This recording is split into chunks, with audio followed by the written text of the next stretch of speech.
আসসালামু আলাইকুম, সবাই কেমন আছেন? আলহামদুলিল্লাহ আমি ভালো আছি। আজকে কিন্তু আমি দেখাতে চাচ্ছি আমার সেই জঙ্গল থিম কেকটা আমি যেটা বানিয়েছিলাম সেটাই ডেকোরেশন আপনাদের সাথে শেয়ার করতে চলে আসলাম। তো দেখতেই পারছেন ফাইনাল লুকটা। তো আমি এখন শেয়ার করবো আমি কীভাবে বানিয়েছি। আমি এখানে 2 পাউন্ডের একটা কেক বানিয়ে নিলাম, ভ্যানিলা স্পঞ্জ কেক। তো মাশাআল্লাহ অনেক অনেক মজার ছিল, বাট দুঃখের বিষয়টা পরে শেয়ার করব। তো এখানে আমি ডিজাইনটা করার জন্য এক সাইড থেকে কোনাকুনি আমি মাপ দিয়ে কিন্তু একটু কেটে নিচ্ছি, আপনারা দেখতে পাচ্ছেন। তো এটাকে আমি কিন্তু এটা উপরে উঠিয়ে নেব।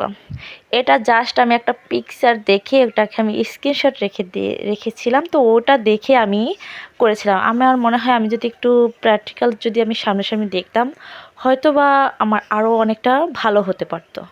তো দেখতেই পাচ্ছেন আমি ওই টুকরোটা কিন্তু উপরে উঠিয়ে নিলাম। এখন কিন্তু আমি ক্রিম কালার বানিয়ে নিচ্ছি। ওটা কিন্তু চকলেট ক্রিম না, ওটা হচ্ছে আপনার সাদা হোয়াইট ক্রিমটার ভিতরে আমি কালার ইউজ করে কিন্তু আমি এরকম একটা মাটি কালার করে নিছিলাম।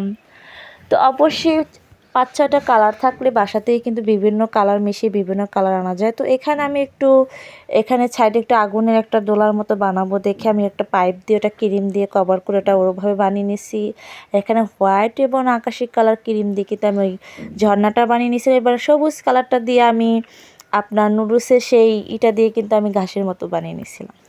তো দেখতেই পাচ্ছেন মাশাআল্লাহ আলহামদুলিল্লাহ আমার কাছে অনেকটা ভালো লেগেছে। তো দুঃখের কথাটা শেয়ার করতে আসি। আর এখানে কিন্তু আরও অনেক কিছু আসবে।